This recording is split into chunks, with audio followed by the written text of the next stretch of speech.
Right, you're watching Hot Stocks and we're discussing these sporting apparel companies. It's a fantastic investment theme, not too overtraded, not such enormous companies that you feel as though everyone's going to own them. I think it gives one a significant edge in a high growth sector. One more American stock to talk. Well, actually, it's listed in America, but it's in fact a Canadian company. And here I'm talking about a company called Lululemon Athletica.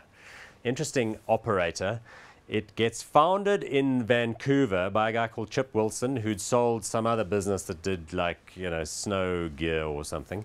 He felt that the opportunity that was there to launch a very high-end yoga equipment company with a retail footprint. So he starts off in Vancouver and it's spread across the United States of America. I think they've got about 250 stores.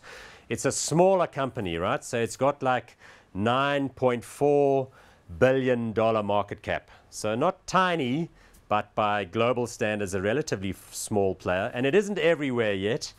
It focuses, as I say, specifically on very comfortable, very high-end, very carefully manufactured yoga clothes. I mentioned earlier that there's this increased informalization of women's wear in particular.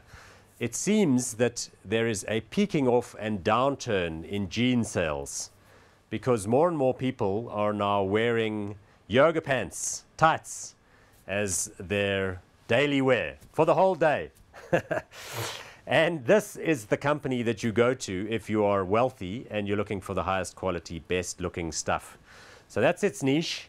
I can also report that they manufacture fantastic running gear. And in addition, they have an entry-level move into the men's market. Amongst my favorite kit, and I've got lots of Nike stuff, lots of Under Armour stuff, but I also have a fair amount of the Lululemon type of equipment.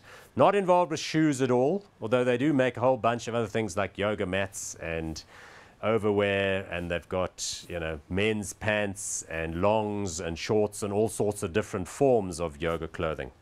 Had a little bit of a stumble in the recent years. Let's have a look at the share price chart, because that'll tell a story. Around about here in the course of 2013, they had a bit of a dive, and you can see then that they bottom out. They had some manufacturing problems. They lost their CEO, Christine Day, who was an ex-Starbucks executive. But they have rebounded nicely, and that's because the brand remains extremely popular. And recent surveys indicate that young people in particular are keen on this idea. And as I say, more and more people are regarding these as the sort of default wear for the whole day, not just for going to the gym. Excellent, good. So I'm definitely hot on this one, absolutely. Even though, again, it's got a 40 PE, pays no dividends.